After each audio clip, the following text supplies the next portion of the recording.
In today's episode, we're going slightly off-piste from our usual focus on complex relationships for a special conversation about psychedelic-assisted therapy.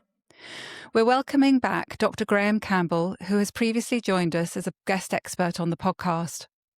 Graham is a psychiatrist and researcher specialising in psychedelic-assisted therapy, and he's deeply passionate about this emerging field. So we're really looking forward to learning from him.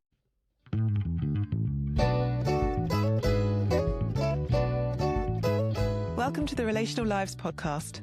I'm Ali. And I'm Roz. And we're both psychotherapists.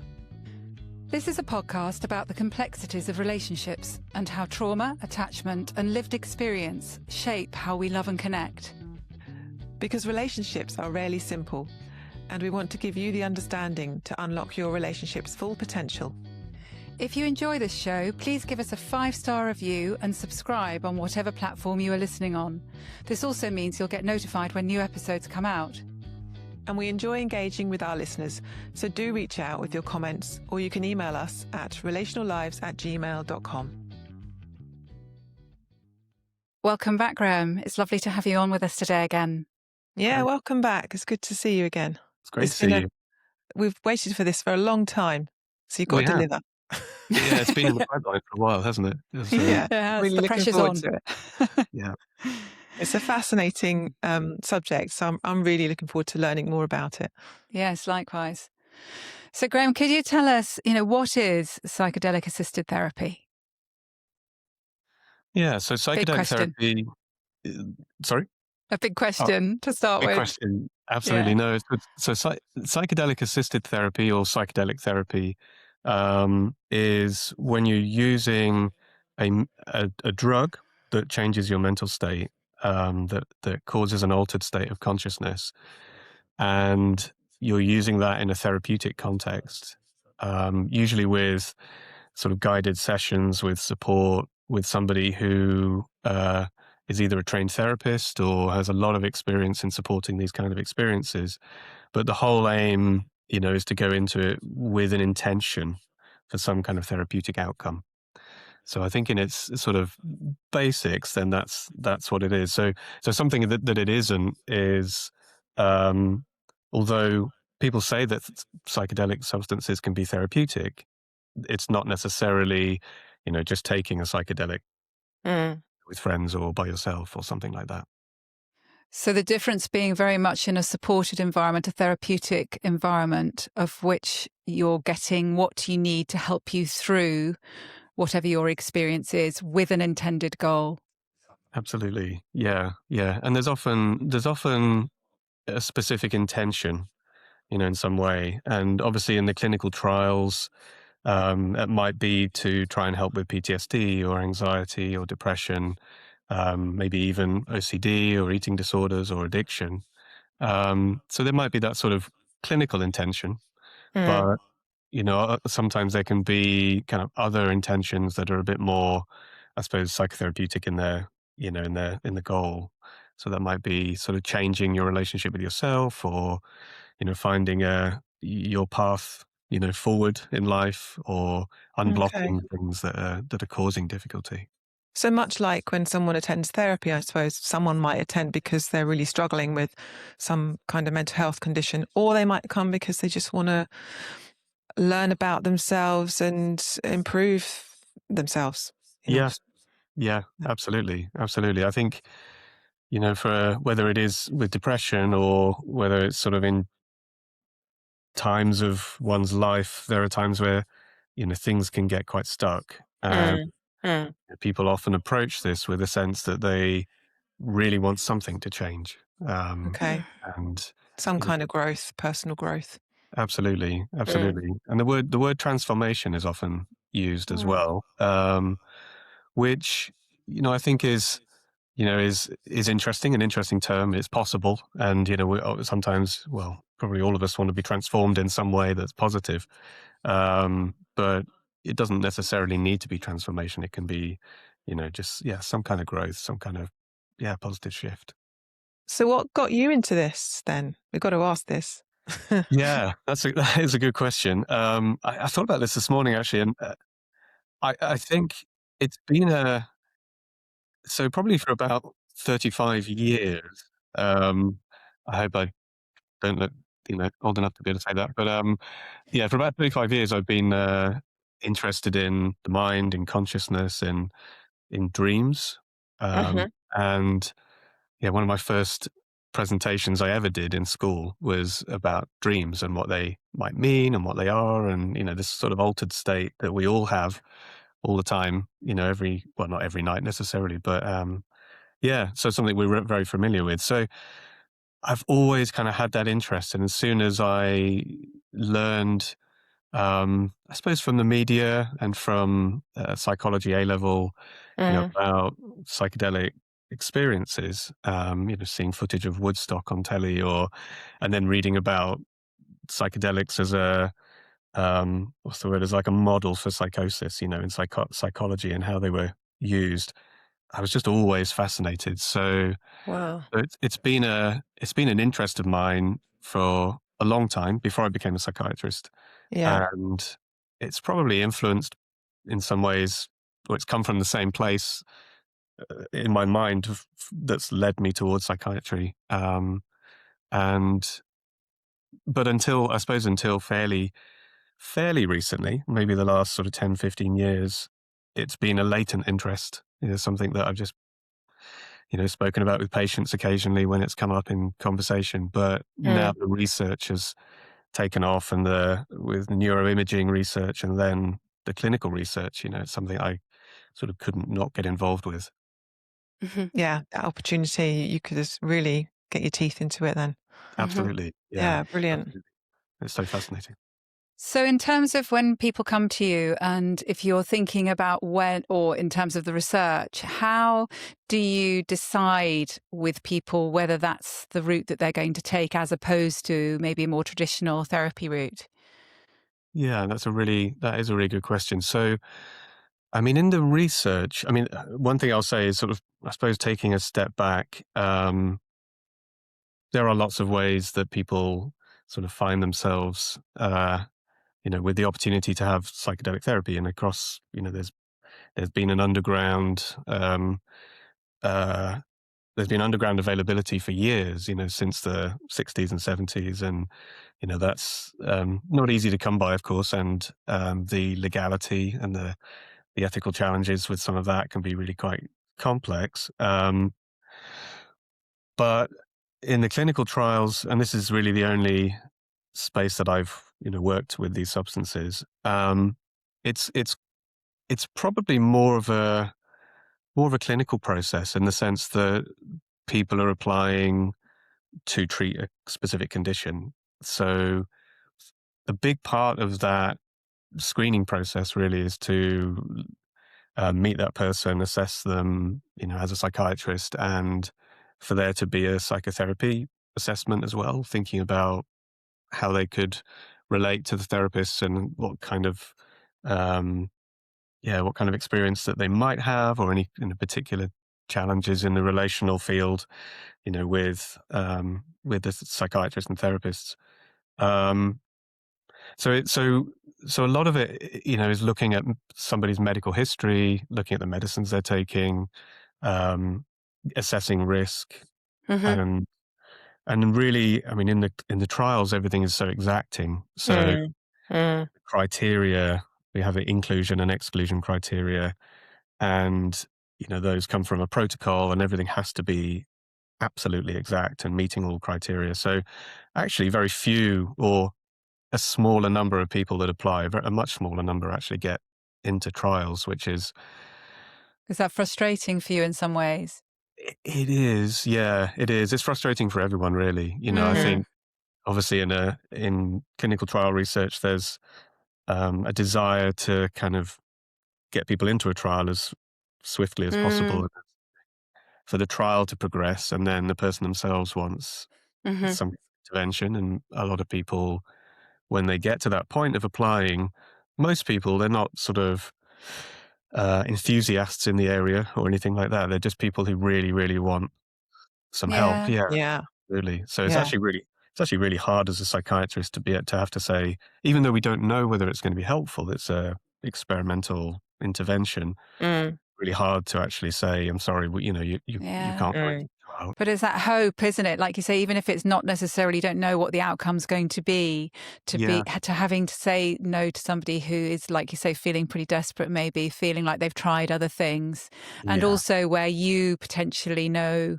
that there could be some benefit for them from it, Yeah. that there's that possibility. I can imagine that's really hard. It is really hard. Yeah. Yeah. Just wanted to say, because I think we'll probably have people listening from outside of the UK. And we're talking about at the moment in the UK, it's only possible for someone to do this via a clinical trial. Is that right?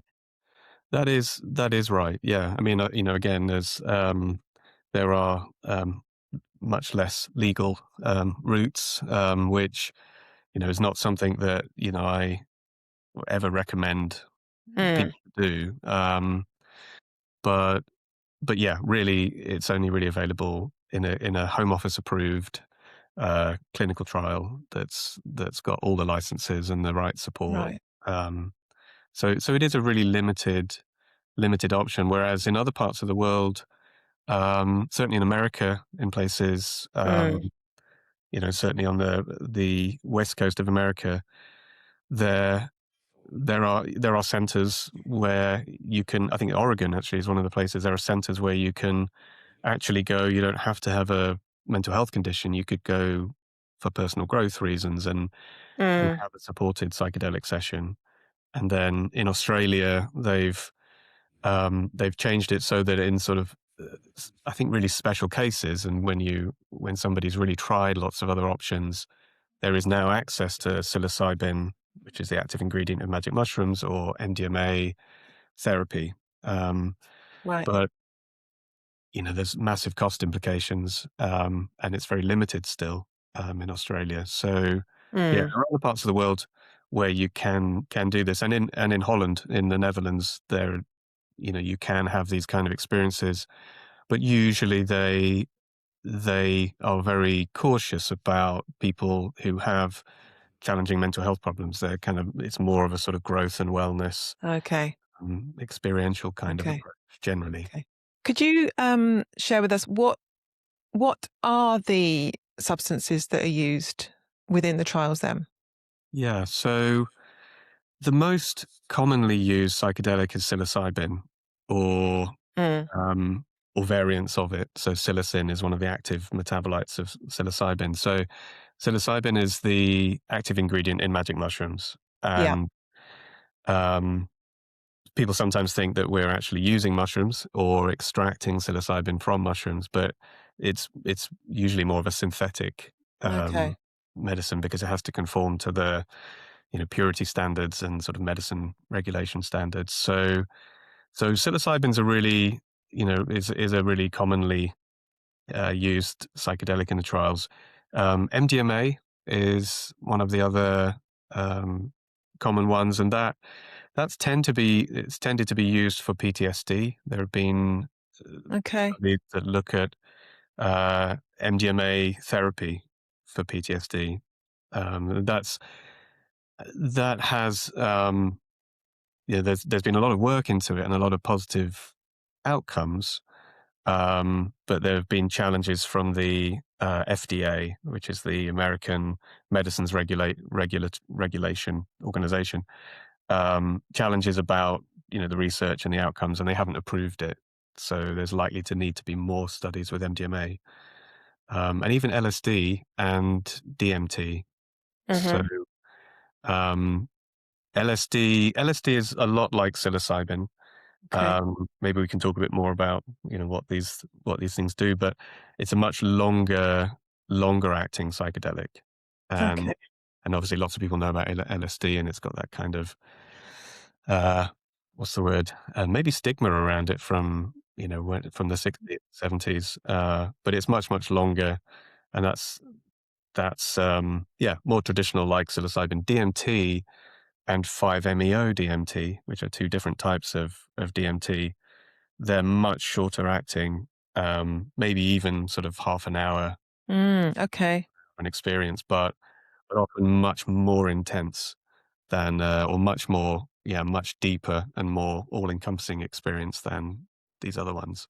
So how is it chosen then, in a way? If, you were saying that MDMA has been used more with PTSD, what has been found out to allocate, as it were, the substance with a particular mental health issue or the self-development or whatever?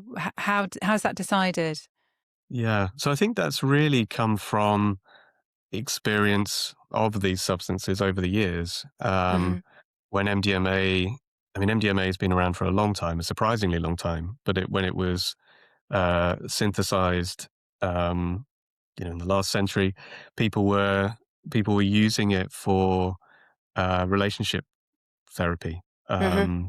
relationship counseling, because MDMA tends to bring on this experience where fear and anxiety, are much less of an issue, and people find themselves able to feel more connected to other people in the experience, but also much more able to talk about difficult things, and that might be trauma, or that might be difficult relationship Hmm. issues, a little bit more openly, a little bit more, freely during the experience.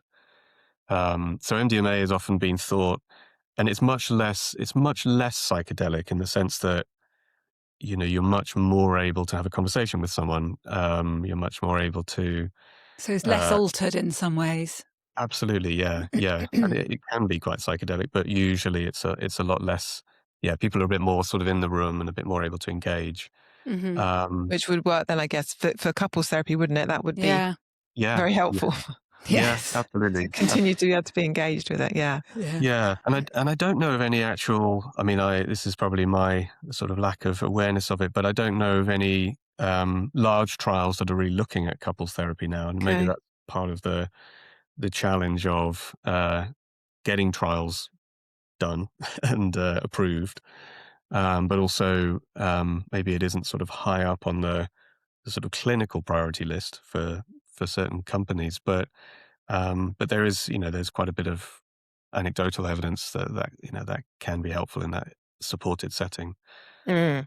Um, and psychedelics, I think more traditional psychedelics like psilocybin or LSD, I think again people have over the years reported a shift in the way that they think, a shift in the way that they feel and relate to themselves, other people in the world. Uh, Mm. and often, people have described this afterglow where Okay. y- after an experience, and sometimes even after quite a challenging experience, people can sometimes feel, I don't know, sort of quite positive or, you know, Yeah, renewed. I heard of someone who went abroad to do, I think it was MDMA Mm, assisted therapy, and they described feeling a lot more connected to the world yeah, and other people, and like this sense of love for we're all the same. We're yeah, all, yeah, and that gave them less anxiety. yeah.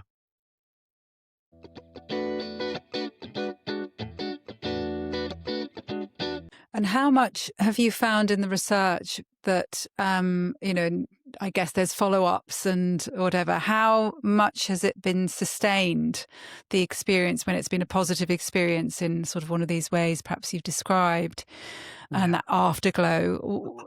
Is it something where people will need to come back and do it again? Or is it something where it seems like actually something shifts in that experience and that shift stays? They become Yeah, less yeah. stuck. That's yeah. There's lots of parts to that question, and it's a really live research topic, really. How long is the duration of effect, and there are studies that are designed at the moment to really look at that and to see, yeah, how long the effect lasts and whether there is benefit to having repeated doses or repeated dosing sessions with the Hmm. psychedelic over about a year. So people are really looking now at that kind of sustained benefit. There is a there's there is a people sort of see that there is some usually some longer benefit than the ketamine treatment. So thinking about for depression, the probably on average, the psychedelic therapy, when it works, and that's an important point to bring in as well, can have a more sustained benefit than perhaps a ketamine therapy. Of course, That's everyone's different. interesting. Hmm. Yeah, but sort of if you look at the averages and the duration of effect, it tends to be longer with a psychedelic experience. Hmm. Um, and I mean, one of the thoughts that popped up when you asked that question is, I've worked in a number of trials now, and I'm going to be sort of very general about this, so it's not really trial specific. But one of the experiences or the beliefs I've come away with really is that these treatments are not really a panacea. They're not. Uh, the evidence seems to suggest from the research that there are some real positives, and some of the earlier studies, are smaller numbers, um, maybe sort of designed in a slightly less rigorous way than the later studies. So if you have phase 1 trials with healthy volunteers, phase 2 with people that have a condition, and phase 3, those those are the sort of really big trials with really big numbers, multinational.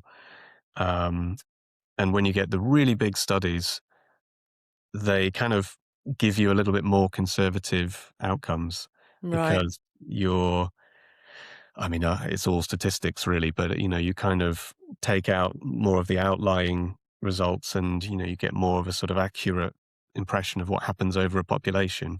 Mm. Hmm. Um, and there are benefits, but I think there can be a sort of hype around psychedelics. There can be this, or there has been in the media, a lot of hype about this sort of Yeah.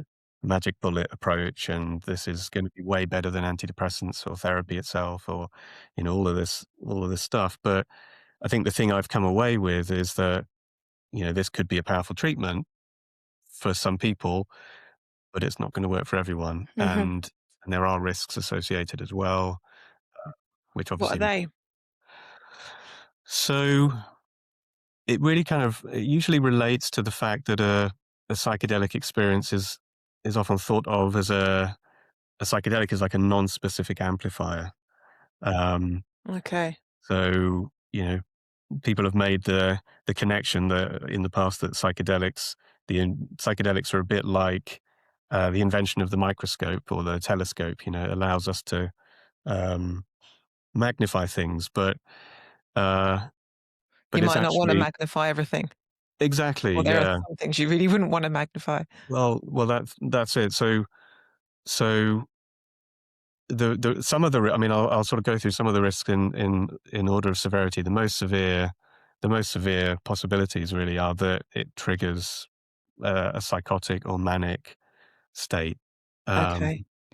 and a big part of my role in the trials has been to really sort of explore somebody's personal history, but also family history, and kind of look to see whether there is, a risk of triggering something, Hmm. like mania or psychosis. So that's a big part of it. That risk is probably not as high as we might fear, but again, the trials are very careful to make sure that doesn't happen. Obviously, we try not to cause any harm to anybody. Mm. And beyond that, the experience itself can be very challenging. It can be frightening. Mm. I've certainly worked with people over the years in the clinical setting where it's left people with either a real anxiety state or dissociative Okay. experiences, or PTSD even. So Yeah. sometimes um, those things can happen, and that is much more likely to happen outside of a sort of well supported clinical trial setting. But it's Where even happened in the clinical trials. um, I know that it has. I think that's Yeah. Hmm. I know across the trials that have happened that it has done. Mm. Um, Mm. and yeah, yeah. So there isn't it's not absolutely it's not absolutely safe, you know. No, like There, anything, there's risks, I suppose. Well, and I absolutely. think in traditional therapy, you know, if you're getting not great therapy, or if, you know, there are things that can not be helpful to clients and leave them with maybe not such a great experience than when they Yeah, came in. So I think I yeah, can see that maybe it's slightly different, but I think there are risks in everything, aren't there? In terms of that, Graham, and the safety, I think one of the key things about this is that it's assisted, psychedelic mm, assisted therapy. And I know you were saying that, you know, it's kind of the environment in which the trials take place, that there's a, you know, very clear protocol. And I'm just wondering about that safety, and in a way, I suppose, what does a traditional psychedelic assisted therapy session look like? If somebody was Yeah, going to go into that that, would what would be, that be yeah. like? But yeah, talk us through like how that would look if you were a client or a patient, I don't know what you'd call someone, yeah, and they were coming for psychedelic assisted therapy, whether it be in a clinical setting or let's say in the future when hopefully it is available. What does that, what does it involve? yeah, yeah. So I'll be quite general, because there are differences across different Sure. trials, and there will be Hmm. differences across services, and um, but what it should look like, in my opinion, and I think what it will, you know, when it sort of I'm going to say I was going to it's ask you about that. Is it going to be a when or an if? Yeah. yeah, yeah. At the moment, I'm leaning towards when, Good. um, and you know the results are generally positive, Great. and there just needs to be, you know, enough. It seems enough scientific rigor to be able to be really clear about that.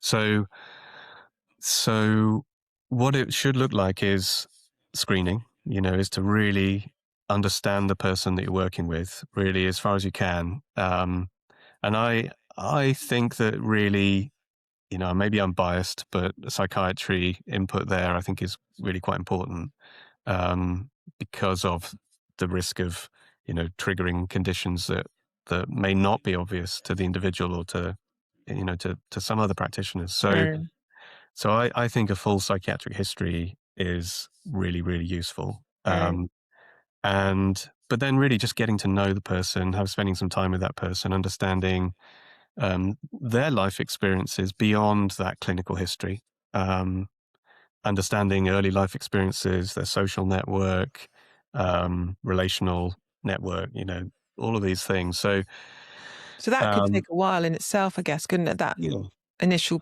part of getting to know the person and getting the yeah, history, yeah, building a yeah, rapport. absolutely. And I will say that I think, you know, there might be a situation where with certain trials or certain services in the future, there's less emphasis on some of that. You know, there's when it comes Mm, to the cost and the time, you know, that mm, always factor in with any kind of care approach, I think, and business needs, yeah. and there is the risk for some of that to be lost. Which I guess is a difficult thing in some respects, isn't it? Because I don't know, but I'm thinking about, and again, the relationship that you're growing with that Yeah, person already from the beginning, and how does that contribute in a way to part of the safety when you get into the room with them, yeah, with the proceed, you know, with yeah. the using the assisted the drugs. Yeah, I think it's a huge part of the safety, because Mm, what you're asking people to do is really go deep into their own mind and their own psyche, Yeah, very and have an vulnerable. absolutely incredibly vulnerable. And mm, like, and you know, if it is frightening, or if it really brings up emotions which are unfamiliar or really difficult to manage, you know, especially if it's things like anger, or you know, even sort of fear, and a lot of distress, it can be, people can feel incredibly vulnerable, so they have to feel safe to yeah. really, I think, get the most benefit from it, and to It makes come so much through and sense. Yeah. yeah, Mm. absolutely. And So so I in an think you can, ideal situation with all the money in the world and no limits, you'd spend that time to really build the safety, the yeah, relationship, get to know your client, Yeah. them to make sure they feel safe with you. Yeah. Yeah. And that could Absolutely. take quite a few sessions, I suppose. Yes. Yeah. No, it can do. In the trials, we had so like a pre-screening call. So met somebody online first, and then we have a screening day where the assessment that I did might have taken an hour and a half, 2 hours, and then there's some psychoeducation and there's the meeting with the therapist. This is one of the previous trials. I Mhm. worked with a good friend of mine, Michelle Baker Jones, who is really quite a well-known psychedelic therapist, and she's worked a lot in this field.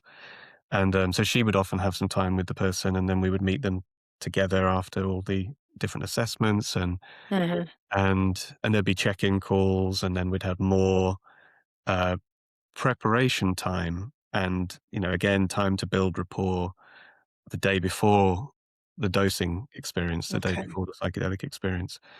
Um, and and what's really important as well is the sort of co-created, collaborative approach. Mm. We call it psychedelic assisted therapy, but what it's often not in the trials, especially because of the potential to in a medicine trial introduce bias, which is a whole issue in itself, um, Mm. because regulators only assess the effect of medicines; they don't assess the effect of psychotherapy. Right. So the therapy approach is often very patient centered. It's often quite non-directive, and Yeah. it's really this you know being a presence with that person to help them feel safe, but also to help them feel able to talk about whatever's coming up. And so that's once you've guided somebody through a session, there's integration support afterwards. Um, Okay. so there's the preparation, dosing, and integration. Tell us about the dosing then, that part of it. So you've Yeah. done that, let's say you've done the building the relationship and the assessment, and the client is willing and ready to do the dosing. What happens there? Yeah. So it's usually in a well protected space. So even Okay. in the clinical trial centers and sites, they have a room that's usually kind of low lit, comfortable, quiet, with music that's playing either through headphones and into the room. Of their own Uh, choice. no, usually not. Although sometimes in trials, people have actually brought their own music or been able to kind Okay. of add some tunes to a playlist. But usually the music is it tends to be well, it's non-verbal, so it's much more sort of instrumental. It's usually slower, more quiet, more sort of peaceful. Again, relaxing, but often with different emotional tones that sort of run through it. Sometimes music is being thought of as the sort of extra therapist in the room. Really, it's kind of Mhm. helping to sort of resonate with emotion. So so it's this kind of safe space, certainly without people bursting in or chatting outside the room, or it's kind of quite protected. Mm. Um, and then again with a bit more preparation and really ensuring that the person feels ready and um, is able to really give their consent to the experience and feel ready to do it. They will then have the psychedelic drug, and then really it's a case of so being there, letting the person have their own experience, um, encouraging them to really stay inward and to really be with whatever arises. Okay. There's an old, I would say old, but it's old for me, I suppose, going back to 2018. This sort of phrase, in and through. So staying with what comes up, trying not to experientially avoid, uh, Mhm. not to sort of, back away, um, and sort of try and push out of your mind, try and sort of be with whatever arises, Mhm. kind of with the knowledge that you're safe and that, it's, it's something that can be addressed and something that can be looked in the eye in a way. Yeah. Um, and yeah, again, sort of like acceptance, really, sort of being able to stay with it. Um, and sometimes going through or towards these really difficult things can sometimes be where emotional breakthrough can come, or new insights or shifts of perspective. Um, and so it can be really hard work.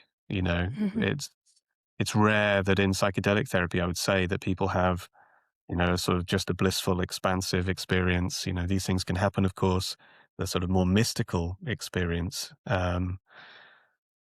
But often it can be quite grueling for people Mhm. because, especially when they're depressed, things that are really painful and really difficult can surface, Yeah. and we encourage people to go with it and to be with it and stay with it. Yeah, I think that, I mean, that's, of course, it's going to be in a perhaps more intense way in terms of the psychedelic element to it. But, I'm just thinking about our work and working again, particularly maybe with couples as well as individuals, but with couples where that ultimately it's going through often very difficult, vulnerable emotions, sometimes the emotions that have been buried for a long time or really difficult to express, and Mm, especially when it's within a couple setting, to get to a point where obviously you've done enough work for somebody to feel like they can take those risks, to be able to share those really painful, difficult, fearful emotions, and how that's then received. And I suppose I'm seeing maybe a tiny little bit of a parallel, in yeah, terms of all therapy, perhaps, and that expression of emotions, which isn't necessarily easy, but yeah, having an environment of safety where you can go through that, where you've got that support, where there isn't the judgment, where you are sort of wholly accepted and you use the word guided in a way through, or supported through it, can yeah, be so painful but so powerful. yeah. I think you're absolutely right. There's such a parallel, and um, there has been people have said, it's like having 10,000 hours of therapy in one go. Hmm. That's hyperbole, I would say. It's not entirely true, but it can be that powerful. But that's also where the challenge can come, because in longer term therapy, there is that time to really build the safety. There is a Hmm. really get to know the therapist, and to have that relationship where you really ideally feel you can trust and go to difficult places, um, and gradually get past your own defense mechanisms. Hmm. You know, you and in psychedelic therapy or psychedelic assisted therapy, that's really on fast forward. Hmm. It's really, uh, yeah, a sort of very intense version. And Mm. sometimes the difficulties can be when defense mechanisms are kind of blown apart by a very powerful experience, and people are confronted with things that they've long suppressed. Yeah, of Mm. course, which their defense mechanisms can also be that protection, can't it? That they've been protected for so long in this way. What do they then do without that? Yeah. I just want to say something, because I know we're talking, because we know we're therapeutic people. We know the language, but when we're talking about defense mechanisms, so someone who's listening might be thinking, "What are you talking about?" Mhm. But I think what you said there about someone being in the experience and emotions coming up, where normally someone might then move away from that emotion somehow. In many different ways, people can do that, can't they? Whether it be Yeah. just pushing it aside, using drugs and alcohol to suppress, Yeah. engaging in behaviors to not face it. All these kinds of things that we as humans do to not go through that pain Yeah. is partly what's happening here. Is that what you're saying? That the the substance can drop someone's defenses, can mean that they are actually facing this pain that's within them. Yeah. Yeah. and Yeah. whereby normally they would be doing anything and everything to stop feeling that or seeing that, it's there. Yes. Yeah. And that's where it is so different from traditional psychiatry in lots of ways. I think, well, there's a couple of things on my mind. So, I mean, traditional psychiatry, and I would say society, we're it sort of encourages getting rid of Mm. those difficult things, Mhm. or finding ways to cope and to manage, and I think, and I'm not down on psychiatry. Otherwise, that's Yeah. my work, and I know Yeah. so many people don't want psychedelic therapy or wouldn't want that, and actually just want to be able to function and feel better and get through the day Yeah. and be safe. But yeah, this is where it is different, Mm. because it really does it does take you there. But for some people, it can take you there too quickly, and Mm.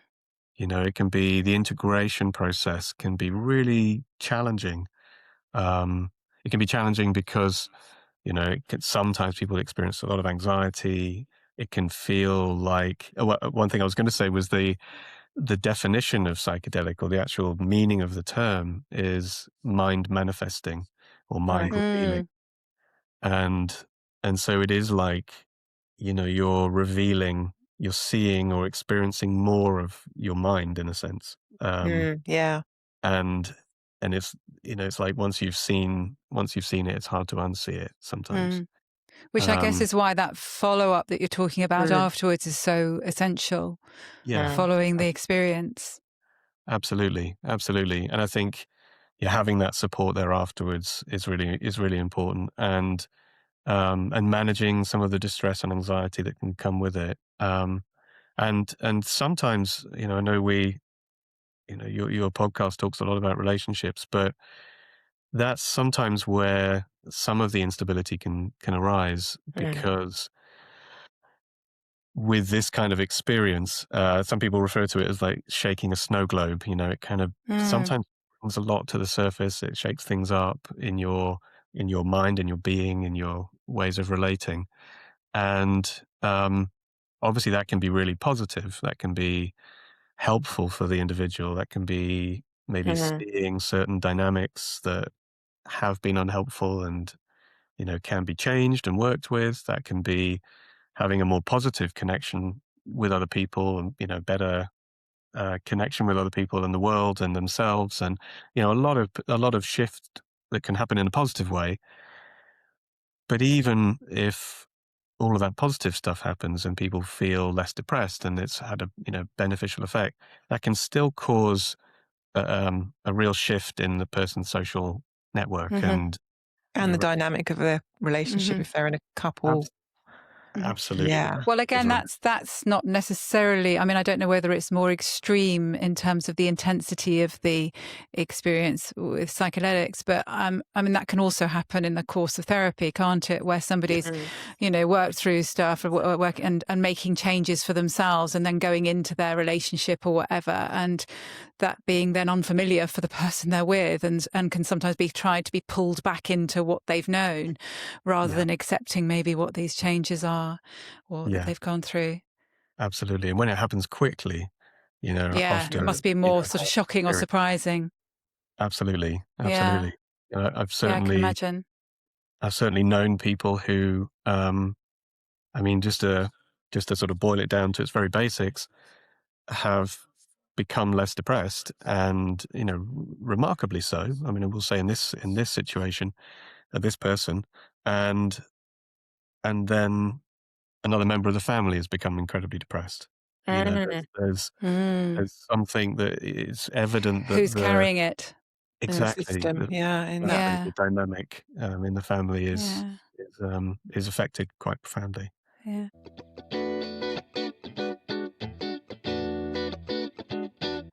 I wonder also, in terms of, I'm just thinking about with what you're saying about depression, and I mean, I don't know enough about the medical side of it, as it were, but it seems to me, and you can correct me on this, that a lot of the medications that have been used for depression have remained the same for a long time, that it seems as if there hasn't been a shift in that area to give people a better experience, if you like, or to help them improve differently their depression. And I'm wondering if you've experienced that, and if you find, therefore, that your interest in the trials that you're doing, and when you said, hopefully this is when, not if, is there a part of that for you that you haven't seen enough change necessarily in the standard medical input, as it were, to help people, for instance, who are depressed? Yeah, that is a great question. I think so. There's a number of things. It's organizing my thoughts around all of these different parts. So it is true that there hasn't been a lot of new developments with medicines. I know that there are, trials in process looking at other types of medical approaches to depression. I'm, yeah, I think, it is true. I think, or it's very likely that, antidepressants have perhaps they've been overused at times, and people stay on them for too long, and they don't always work for people. It's very much the case that, they might have worked at the beginning, they're not working now, or they don't quite get people well enough. And but at the same time, I do prescribe antidepressants. I do see them work, for anxiety, for depression, for OCD, for a whole range of conditions. So, I think it. And one of the studies that I was involved with showed that for the primary outcome of the study, which is reducing depression, treating depression, the psychedelic experience was kind of found statistically to be as good as an antidepressant, but without the need to be taken daily, with maybe fewer side effects, with other sort of quality of life benefits, and it's quite nuanced. But I think what I find really interesting is that sort of combination of neuroscience and biology. I still, really enjoy learning about those things, and thinking about that in the context of depression and mental illness. But the bringing together neuroscience and medicine and biology with psychotherapy, and a more an approach that can really help people get unstuck from very maybe habitual patterns of thinking, very rigid and sort of stuck patterns of being, as well as thinking and feeling. And so that bringing together of Well, it sounds much neuroscience. more holistic in a way. You're looking at every Yeah. aspect of a person rather than just one part. Yeah, I think it is. I think it is. And, in my own practice, I've kind of wanted to try and, you know, think about all these things. I think there's often a criticism of psychiatry that it's just overly biological and medical and reductionist. I don't think it always is. I think that can be the case. I think it's also a caricature of psychiatry. Um, but yeah, I think there's something really, really positive about psychedelics in sort of bringing all of this stuff together, and sort of healing a bit of a split really between sort of science and medicine and therapy. Um, and the other factor is that psychedelic substances, like a lot of antidepressants, have been shown to um, affect the brain in the same kind of way. So actually helping with connections in the brain, growing new connections. Oh, interesting. And that must Exactly. be fascinating to see, because like you say, you're getting the imaging, aren't you? So that you Mm. are able to see exactly, I guess, what's happening with that, I imagine, Yeah. of Yeah. sorts, Well, yeah. there are some imaging studies kind of hopefully on the horizon, which really look into that in a lot more detail. Well, Kind of looking amazing. at we call it the arborization of neurons, which is the neurons are like trees, and it's like the trees grow more branches and they connect with other branches of other neurons, and you're sort of correcting potentially the biological change that is related to depression with a Yeah. psychedelic, or even with a standard antidepressant. So Right. similarity biologically, and ideally what you might have is somebody having very useful, psychotherapeutically useful, powerful experience, but also the plasticity after the experience to Mm. That help. more lasting and changing effect. Yeah. More Absolutely. permanent effect. Absolutely. Yeah. Yeah. So, That's so incredible. therefore the experience is important, and Yeah. the biological side is important too. Yeah. And again, the importance of the aftercare as well, the support afterwards to Yeah. maintain that. Because whilst you're saying there's going to be new connections, the connections can change. Yeah. Yeah. So is it also important that that person doesn't just go back to their old ways? That Yeah. I don't know It if I'm making is. sense here. No, you are. You are absolutely. I think it is, and I've worked with people who have been able to make quite a lot of changes, and maybe have had certain flexibility and space in their lives to do so. Mm. And I've worked with people who have gone straight back to very challenging, work or family, Yeah. social situations, socioeconomic challenges, and haven't had necessarily the space to do so. Mm. And you're right that plasticity, whether it's with an antidepressant or a psychedelic, if that means that you're adjusting more or getting more, you're adjusting more to a difficult situation, or kind of Oh, yeah. adapting more to a difficult situation instead of changing that situation, that can be Mm. potentially problematic. Yeah. So, in terms of people who, I mean, is your trial something which is like you've got everybody now and there's nobody else who's sort of going on to that trial? If Yeah. I'm just wondering if so, how do you select who? I know you said it's kind of you go through a procedure, but in terms of, I'm aware that funding is a huge thing. It's not. I don't imagine this is through the NHS that it's happening, is it? Absolutely. So, how do people engage with this if they think it's something that they might like to find out more?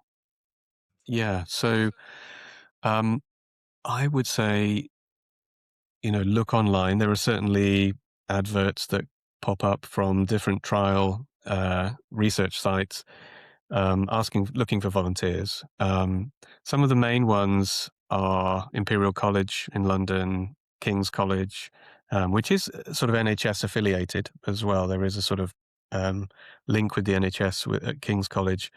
Um, there are research sites like Hammersmith Medicines Research, or St Pancras Clinical Research, which is where I work. There's another called Clerkenwell, and you will find, sort of others across, across the country.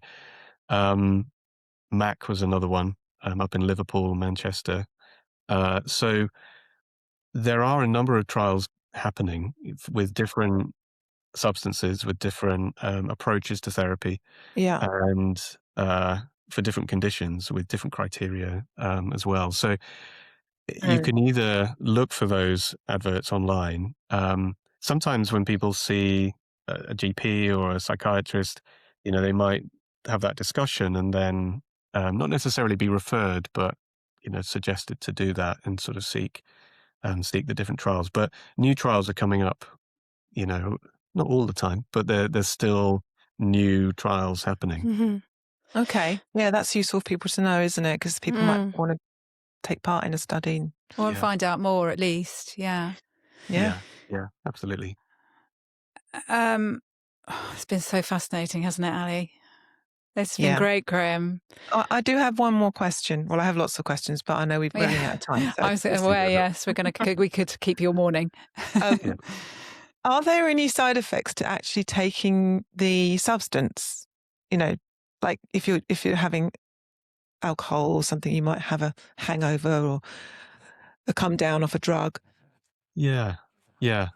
So, I mean, it's interesting because, in the clinical trials, we have to sort of document any sort of adverse events. And sometimes, the things that we have to document are the things that the drug does, Mm. so it can be illusions, hallucinations, those kind of, visual sensory disturbance. So, I think probably again, like some of the side effects can be sort of powerful emotion, anxiety, fear. I think, as we touched on, really, there's been research looking at the effect of being around the wrong people, or people that aren't going to be sort of conducive to a positive experience, especially if they're also taking the drug. There's unfamiliar situations, or risky situations. There's the risk of combining different drugs or combining with alcohol or other substances. So there's lots and lots of factors that can make an experience sort of harmful or, yeah, really, really Okay. challenging. When it comes to sort of lingering after effects, um, the sorts of thing, I mean, tiredness, headache, anxiety, some sleep disturbance can happen. Okay. So that people can experience some insomnia. Occasionally, people have described um, almost a little bit like a sort of ADHD, inattention, forgetting things, not quite, being as organized as they would normally be. But For that's a Short-lived, period or of, yeah, I was going to say for a period of time. short-lived, usually short-lived. short-lived. Absolutely. So Yeah. So not you'll inducing ADHD. you'll come out of it. Absolutely. Yeah. So those things can happen. One other potential adverse event or side effect that can happen is something called hallucinogen persisting perceptual disorder. So for some people, there can be lingering sensory changes that come from the experience. Yeah. So occasionally people describe things like visual snow, kind of just seeing sort of pixels really in your vision, or things waving or color intensity being different. It's quite rare, and it is, some people argue it's not as rare as we think, but it is much less likely to happen again in one of these safe, supported environments. Probably more likely to happen in a sort of uncontrolled situation. But yeah, it's a potential side effect that we let people know about.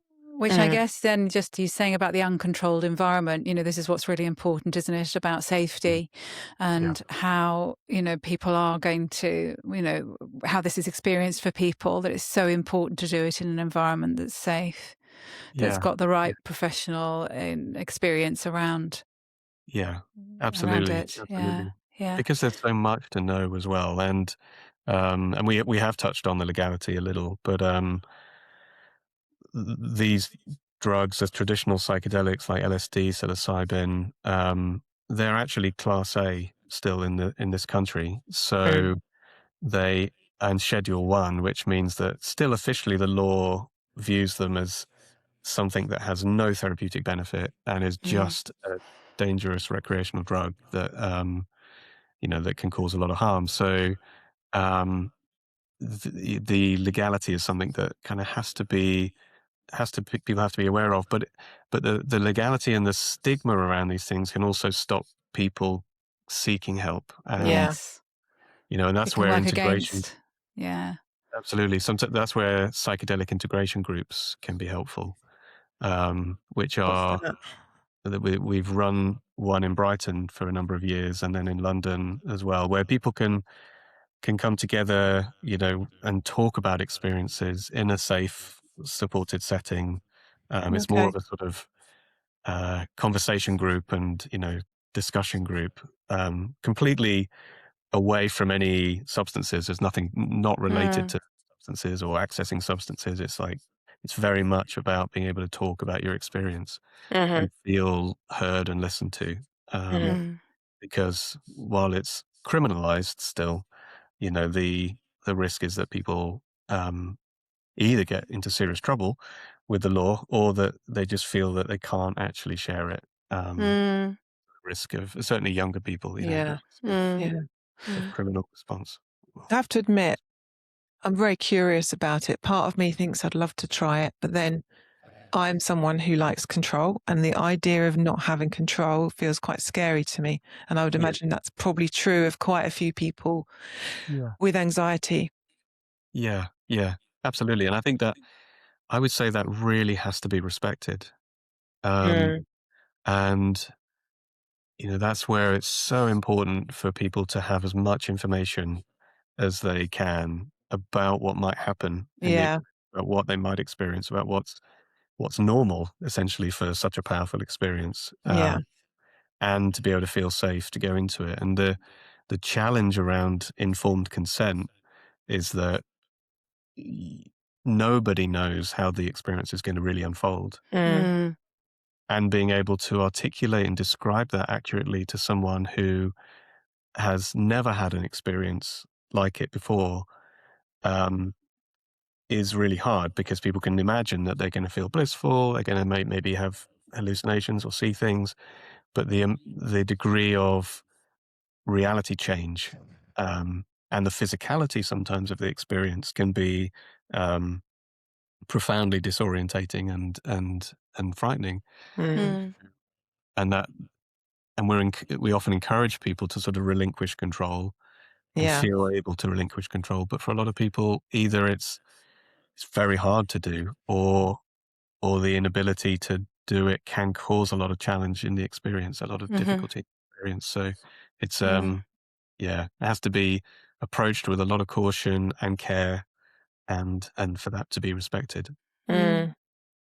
So where do you see this going in terms of, do you see there is something on the horizon where it could be available much more widely here like it is in America and other countries? Um, well, I think one of the first things that needs to happen is that there's a rescheduling of the substance. And really all that means is it doesn't change the legality of it. It just means that it's easier for people to research it. Ah, Um, Oh, okay. that's because interesting. at the Yeah. moment it's still so there's so much what's the word, bureaucracy, but also Mm. it's so expensive and difficult to actually do these trials that it's prohibitive for a lot of researchers. So Yeah. that needs to happen, in my opinion. And when it comes to the social changes that allow for um, wider use or decriminalization, I'm not that hopeful um, that our society and politics is moving in that direction. No. Um, Seems to be but moving when the it, other way, in fact, doesn't it, at the moment? I think it is. But the other thing is, one of the other challenges that psychedelics and psychedelic therapy will have is a little bit like what happened with ketamine when ketamine became a medicine that was licensed, or that can be used to treat very severe depression. Um, is the cost benefit analysis. And so we've probably heard about NICE, which is the National Institute of Clinical Excellence. They assess the cost benefit analysis of all medicines and haven't approved ketamine for sort of routine use in the NHS because of that, the expense of the medicine and the process around it and the actual cost of it. So what there's going to be this tension, I think, between making it a therapy that is possible to be used in a cost effective way whilst retaining all the things that make it safe and effective. And if people can get that right, then there's a possibility that National Health Service could do something with that. But I think, what's probably more likely to happen is that it's a therapy that comes into the private and independent sector Mm. first, and then um, there's going to be uh, probably a lot of difficulty for a lot of people about actually being able to access that because of the Yeah. cost. Yeah.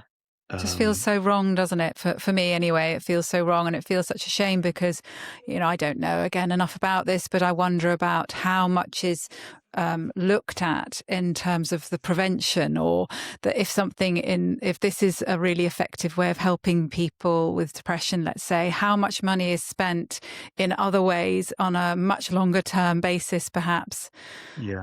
In terms of this cost effectiveness, sometimes, I mean, whether it's my simple way of looking at it, but it just doesn't seem cost effective. It doesn't seem a simple, an easy way of looking at it by just saying, well, no, this is too expensive and we're not going to use it. If they looked at the longer term impact on finances, maybe actually it would be much more cost effective. Yeah, absolutely. And people have been doing that. So there's an organization called Neuroscience, which is David Nutt is involved, and sort of the prominent researcher involved with drug science. But they people are doing these analyses, but they I think the ones that I've read, they have concern about cost effectiveness, but there hopefully will be ways in which we can get a really good picture of whether actually they can overall help save money with the treatment of mental health problems. And so that's the challenge, but also hopefully there's ways in which we can do this if it's licensed, in a safest way, with the most effective way, but also in a way that people can access. People that need it most can access. Yeah, and that feels so important, doesn't it? It's not that it's just one sort of group of people who might end up being able to potentially afford it. It feels so important that it's across the spectrum of people. Absolutely. And their, socioeconomic backgrounds and cultures and whatever. It feels so important. Yeah, absolutely. Graham, we could keep talking to you all morning. It's so interesting. Thank you so much for being with us again. You're very welcome. Thank you. It's a really interesting topic, and could talk for hours and learn more. I think I could. I bet you could. So much more to say as well. That's the challenge. And so much I've left out. So, is there anything that you think that we could have asked you that it actually feels a really important thing for you to say, or do you feel like we've sort of covered broadly enough? I think we've covered it quite broadly. I think we've sort of scaled the peaks of the mountain range of this subject, I suppose. But thanks so much. Well, maybe you could come on again when, further down the road, when your research reaches another level maybe, and let us know how that's going. Absolutely. Well, things are changing all the time. So I'm sure. Great. Thank you. Thanks so much, Graham. Thank you. And if you can remember to like and subscribe and follow and share this with anybody you think that might find it really interesting, which I'm sure they will. We certainly have, and we'll look forward to seeing you next time. See you then.